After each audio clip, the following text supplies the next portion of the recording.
பெண்களை இழிவாக பேசிய அமைச்சர் பொன்முடி பதவி விலக வலியுறுத்தி அதிமுக மகளிர் அணி சார்பில் ராமநாதபுரம் நகராட்சி ஆபீஸ் அருகே கண்டன ஆர்ப்பாட்டம் நடந்தது.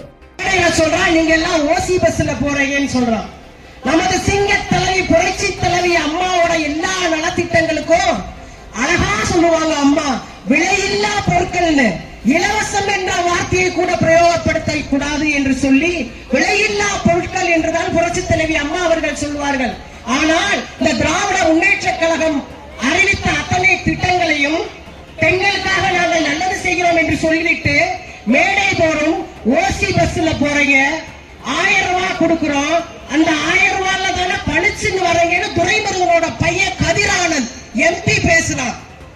நேற்று கூட தமிழன் பிரசன்னா என்ற ஒருவர் திமுகவை சேர்ந்தவர் 1000 ரூபாய் கொடுக்கறத பத்தி ஒரு மூதாட்டி அந்த பொது மேடையிலேயே எழுந்து கேள்வி எழுப்பினாங்க.